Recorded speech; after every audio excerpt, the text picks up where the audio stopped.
Dystopia. Un monde gagné pour la technique et perdu pour la liberté. Bernanos.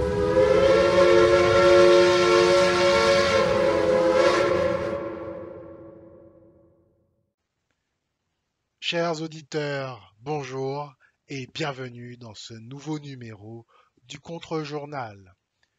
Il s'agit d'un numéro un peu spécial car nous allons nous intéresser à un pays, en l'occurrence l'Iran, très grand pays, très grande civilisation, en l'occurrence la civilisation perse, et nous serons aidés et accompagnés de deux frères qui nous parleront de leur relation intime avec l'Iran, puisqu'ils sont d'origine iranienne. Nous brosserons avec eux le panorama politique, historique, social de ce pays, et puis nous ne manquerons pas d'aborder les enjeux géopolitiques dans une zone très mouvementée, très tendue, où peut-être le sort du monde peut se jouer. En tout cas, nous essaierons de comprendre tout cela. Sans plus tarder, place à l'émission et place au contre-journal. Donc, je vous propose de faire un petit point historique, justement sur la révolution islamique, qui est assez mal connue, je pense, en France. Et donc, je voulais que vous nous donniez une petite définition, puissiez nous dire ce que cela inclut, ce que c'est la révolution islamique, quelles sont les raisons profondes de cette révolution et comment elle a pu être perçue par les Iraniens et ce sur quoi elle débouche, donc comment le régime politique en Iran s'organise depuis cette révolution. Donc ça fait pas mal de questions, mais ça nous permet de resituer les choses. Alors Ali, tu veux commencer ou je m'engage là-dessus? Alors, je peux poser juste certaines bases. C'est-à-dire que c'est une époque que ni moi ni Sam avons connue, puisqu'on est né après. On peut simplement, si on veut, comment dire, expliquer ça ou peut-être donner simplement des pistes pour sentir pourquoi et comment ça s'est passé. Mais c'est vrai que bon, n'ayant pas connu, on a des, si tu veux, un regard je vais pas dire de deuxième main, mais voilà, c'est on a entendu comment c'était avant, comment ça s'est passé, etc. Mais ne l'ayant pas vécu, forcément, c'est un peu plus, disons, comment dire, ça sera moins détaillé, je dirais. Mais là, on aborde un aspect purement historique de la chose. Hein. Donc là, après, pour voir pourquoi il y a eu ça, quelles sont les raisons, comment ça a été perçu, etc. Bon, là, on peut aider. Plus ou moins, on peut plus ou moins l'exprimer ou aborder le sujet. Mais Sam, si tu veux, vas-y. Et puis s'il y a des choses, ouais, tu me complètes au cas où. Ouais. Bismillahirrahmanirrahim. Alors, le sujet de la révolution islamique en Iran, effectivement, c'est un sujet qui est très mal connu en Occident de manière générale, hein, mais pas que. Et en fait, donc, pour resituer le contexte, donc nous avons un pays majorité chiite qui est gouverné à l'époque par un shah de la dynastie Pahlavi qui a été placé au pouvoir par les Anglais pour des raisons évidemment d'influence et de contrats pétroliers.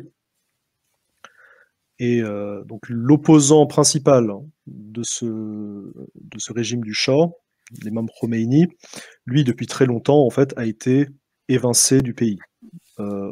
Premièrement en Irak, dans la région de Najaf, si je ne me trompe pas, puis à Naufle-le-Château, en France. Et donc les braises de la révolution islamique ont commencé donc avec les discours de l'imam Khomeini, qui en fait a propagé, si vous voulez, l'idée que l'Iran devait en réalité être gouverné donc par l'idéologie chiite, donc musulmane chiite, et non pas par un pion des Anglais. Que la misère au pays, etc., venait du fait que les élites étaient totalement vendues aux Occidentaux à l'époque, et que lui prônait en fait un autre type de gouvernance, qui est le système politique qui s'appelle Velayat Fari, sur lequel on reviendra. Et donc, bien évidemment, du fait de cette dissension qui prenait de plus en plus d'ampleur et qui parlait de plus en plus aux Iraniens, le Shah non seulement a décidé d'exiler l'imam Khomeini, donc c'était quelques années, bien des années avant la révolution de 79, mais progressivement, sous le conseil donc des gens qui l'entouraient, bien évidemment majoritairement anglais, en fait s'est isolé de plus en plus de son peuple par rapport aux mesures qu'il prenait, qui étaient de plus en plus laïcisantes, on va dire, et donc qui allaient de plus en plus à l'encontre du sentiment religieux du peuple. Ce qui, à un moment donné, s'est notamment traduit à son point culminant, qui était l'interdiction du port du voile en public. Du coup, on peut dire que les Français ont un train de retard là-dessus, sur l'Iran du Shah de l'époque, et c'est vraiment quelque chose qui a mis le feu aux poudres. Et la révolution islamique, en réalité, on peut dire, a pris énormément d'ampleur à partir de là, à partir de cette série de mesures qui restreignaient drastiquement les libertés religieuses des chiites en Iran. Donc il y a deux facettes, comment dire, il y a deux apports principaux qui ont vraiment commencé la révolution islamique. Donc d'un côté, il y a un apport de la jeunesse iranienne qui écoutait beaucoup l'imam Khomeini, donc des groupes parmi lesquels donc la révolution qui était, elle, prêchée par l'imam qui était à Nauf-le-Château en exil avait trouvé beaucoup d'écho, ainsi que principalement les femmes, qui, elles, justement, certaines, en fait, sortaient manifester voilées, malgré l'interdiction, malgré les répressions, et avec leurs enfants, même. Et lorsque la répression est devenue beaucoup plus sanglante, en fait, il y a eu un effet de domino, d'escalade des violences, qui ont fait que les Iraniens massivement se sont mobilisés dans la rue. Et là, pour être assez clair, c'est pas exactement une mobilisation qui ressemblait à un pique-nique. Non, c'est vraiment quelque chose où les Iraniens ont déferlé sur les forces de l'ordre qui ont dû en fait tirer à balles réelles sur la foule et qui se sont quand même fait submerger, ont déferlé sur les bâtiments officiels du pouvoir et ont provoqué la fuite du Shah par hélicoptère. Donc ça, c'était, je crois, quelques mois avant le retour de l'imam Khomeini. Voilà. Et à partir de là, à partir de l'exil du Shah, en fait, l'imam Khomeini a réussi à prendre le premier avion en direction de l'Iran et de revenir enfin à son pays après, je crois, quelques dizaines d'années d'exil, pour être désigné en fait par le peuple qui l'acclamait et qui demandait son retour comme le guide de cette révolution. Voilà. Donc ça, c'est, si vous voulez, les circonstances, comment dire, l'histoire basique de ce qui s'est passé au niveau de la révolution et de la manière dont ça a démarré. Donc d'un côté, pour résumer, d'un côté, on avait la corruption étatique qui atteignait des sommets inimaginables et devenait de plus en plus vendue aux Occidentaux, et de l'autre côté, on avait donc des mesures drastiques anti-religieuses qui ont provoqué l'ire du peuple et l'ont poussé au soulèvement. Donc, nécessairement, comme cette révolution était plébiscitée par la majorité des gens, surtout à Téhéran, même si les échos ont été beaucoup diffusés depuis les villes de Mashhad et de Rome, notamment les villes saintes en Iran, pour le chiisme, la majorité de la population, en tout cas majorité de la population, disons, chiite, avait clairement affiché son soutien pour cette révolution. En fait, la transition s'était faite, disons, quasiment sans embûche. En tout cas, entre le fait qu'on ait un Shah qui soit à la tête du pouvoir, jusqu'au retour de l'imam Khomeini de son exil, pour le mettre lui au pouvoir. Là où c'était beaucoup plus compliqué, c'était pour établir un nouveau système politique et à commencer à purger les éléments loyalistes au Shah de l'ancien, notamment concernant la police secrète la BEVAC, où les membres ont été poursuivis et comment dire, emprisonnés, etc. Certains exécutés d'ailleurs. Mais aussi, donc, concernant l'armée, où il y a eu une certaine purge des officiers loyalistes au Shah. C'est un point qui est très important parce que ça explique beaucoup de choses concernant la guerre Iran-Irak, qui est un volet important de la révolution islamique, et aussi au niveau politique, évidemment, avec en fait un ménage complètement fait au niveau des élites pour replacer d'autres personnes au gouvernement. Voilà. Donc, concernant l'organisation de la politique depuis la révolution islamique, en fait, l'imam Khomeini avait déjà un modèle politique qui s'appelle la Velayat Fari. Si je traduis ça en français, c'est la gouvernance des justes ou des pieux, qui consiste en fait à nommer systématiquement la personne qui est la plus compétente dans le plus de domaines, non seulement religieux, mais aussi pluridisciplinaires comme scientifiques, économiques, etc., au pouvoir. Ceci avec, comment dire, quelques garde-fous comme une validation d'un conseil de sages qui va effectivement valider la capacité de la personne qui deviendra guide suprême, et d'autres, comment dire, d'autres choses, quoi. Sinon, le reste s'organise à peu près, en tout cas dans la branche traditionnelle, donc de manière assez pyramidale, c'est-à-dire le guide suprême établit les lignes générales, et puis en descendant les hiérarchies, en fait, on a les différents niveaux et les différentes subdivisions politiques, c'est-à-dire économiques, comment dire, géopolitiques, militaires, etc., qui s'opèrent. Or, le problème, c'était que il fallait aussi se poser la question de la voix du peuple et de savoir si effectivement ou non il fallait lui donner une voix, etc. Et il y avait donc une certaine faction qui était aussi pro-révolutionnaire, mais donc qui était, si vous voulez, qui avait étudié à l'étranger et qui était aussi donc partisane d'un système démocratique.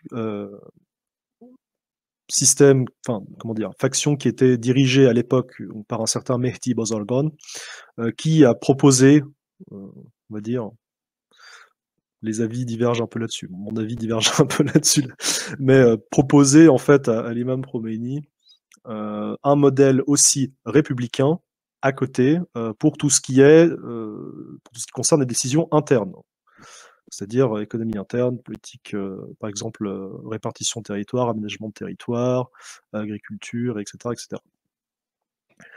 Et le problème étant que, donc, à l'orée de la Révolution, le système politique n'était pas exactement mis en place, il n'y avait rien d'écrit et de figé dans le marbre, de gravé dans la pierre. Et en fait, ne pas avoir un système gouvernemental entraîne certaines instabilités. Et bien évidemment, certains groupes comme le Mojahedin Khalr, pardon, oui c'est ça, Mojahedin Khalr, les Moudjahidines du peuple, qui sont un groupe terroriste financé par les Occidentaux, en fait, commençaient à poser des bombes dans les différents parlements, etc., pour empêcher une certaine cohésion politique. Avec l'un de leurs coups d'éclat, dirons-nous, entre guillemets, étant un massacre à la bombe au Parlement qui a fait un peu moins d'une centaine de morts et plusieurs centaines de blessés, parmi des gens importants de l'entourage de l'imam Khomeini. Me semble-t-il, il faudra que je revérifie les chiffres.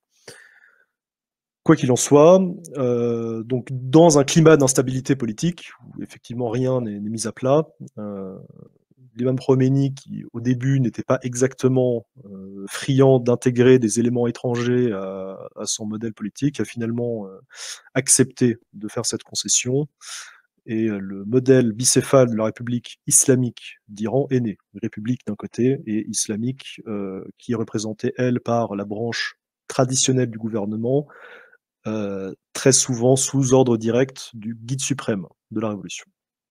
Voilà, donc ça pour la première question. est-ce que vous pouvez revenir sur ce système bicéphale? Qu'est-ce que ça signifie concrètement dans le quotidien iranien? Avant, pour revenir un peu à la révolution, il y a peut-être plusieurs points qui me viennent comme ça juste à l'esprit. Certains que tu as mentionnés d'ailleurs. Hein. C'est-à-dire que, effectivement, alors, il y a une question de légitimité. C'est-à-dire que, en général, les dernières dynasties, disons, régnantes,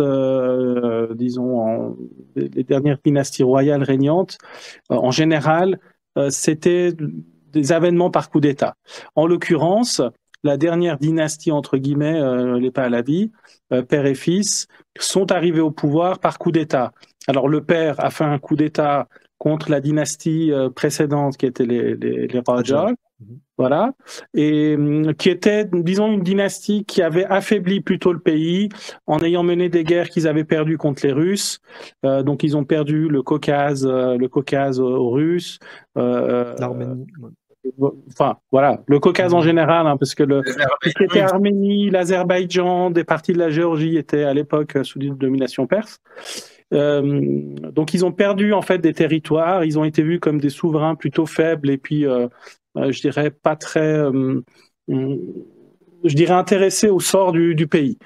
Et bref, le père Pahlavi, donc Reza Shah, lui a fait un coup d'État. Bon, c'était un militaire, donc voilà. Et l'arrivée au pouvoir se fait comme ça. Donc, il y a déjà, est-ce qu'ils sont légitimes pour être, si on veut, au pouvoir d'une première, je dirais, premièrement.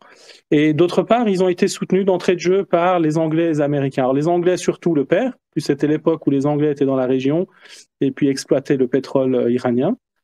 Et suite, je dirais, je dirais pas coup d'État, mais disons à la première tentative du pays d'être souverain chez lui.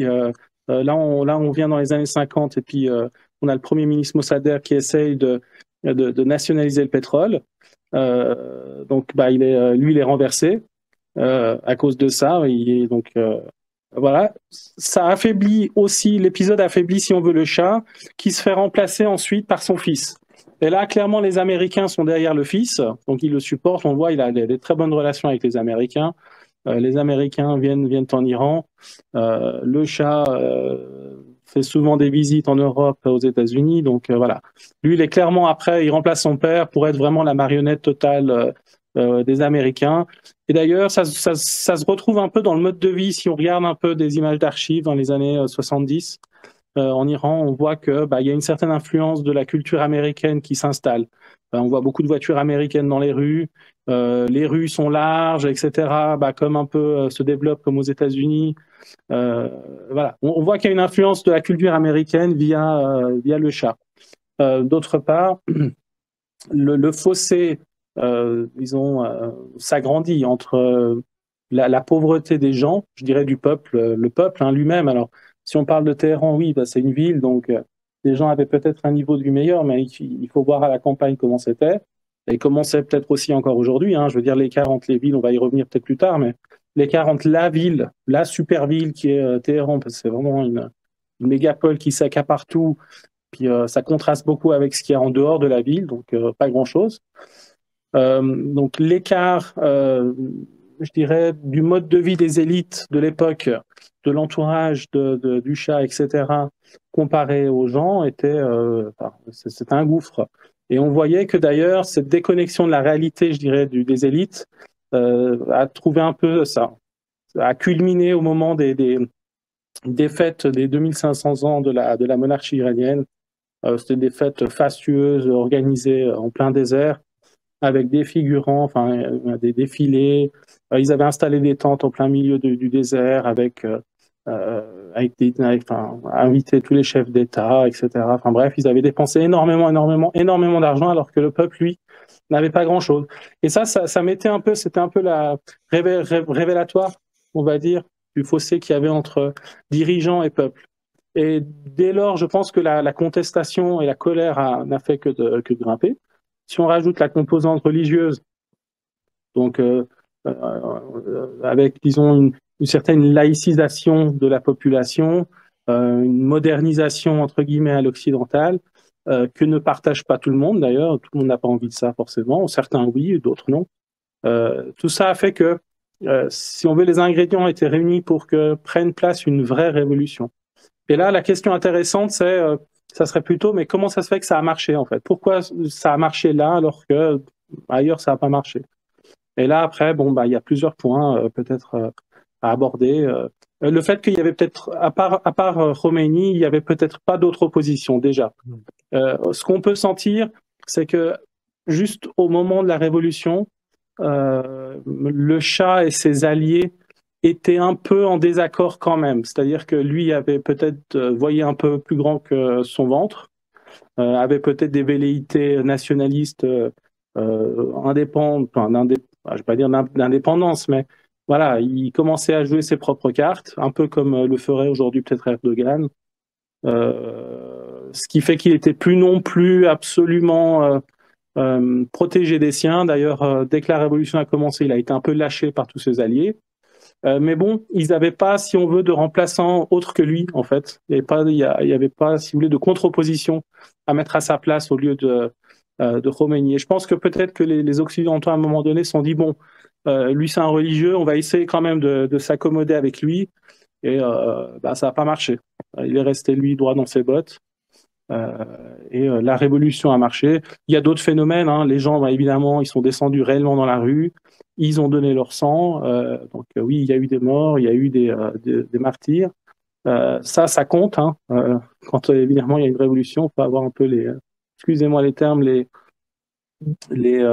boules pour pouvoir descendre et puis voilà, se dire tant pis, on donne sa vie, mais on poursuit un idéal. La révolte, la contestation était là, donc voilà, ça a marché. Puis à un moment donné, et ça revient souvent dans les discussions si on regarde si on suit un peu tout ce qu'il y a sur égalité et réconciliation, on peut voir que oui, bah, à un moment donné, il faut que les corps constitués, l'armée, ce genre de choses, posent les armes ou alors se retournent. Et ça, c'est le facteur clé. C'est-à-dire qu'à un moment donné, ils ont arrêté de tirer sur les gens. Et à partir du moment où ils arrêtent de tirer sur les gens, là, il n'y a plus rien d'autre à faire, quoi. Le Shah fait ses valises et s'en va. Et là, ça marche. Donc voilà, ça c'était un peu pour revenir sur la période peut-être révolution, quoi. Après, j'ai perdu le fil, mais on y reviendra. Oui, juste une petite précision pour nos éditeurs. Il y a certainement eu un alignement des planètes. Effectivement, le Shah a été de moins en moins d'accord avec les Américains. Il a eu même quelques déclarations. Je laisse nos éditeurs faire des recherches devant des journalistes américains qui sont croustillantes. J'en dis pas plus. Elle serait interdite en France. Hein. Et ensuite, il n'y avait certainement pas d'autre opposition structurée. Il a été lâché notamment par les Français qui ont accueilli Khomeini dans les Yvelines. Et il était aussi gravement malade. Et d'ailleurs, il décède à peu près 1 an après son exil. Donc peut-être que c'était quand même, tout était fait pour que cette révolution fonctionne.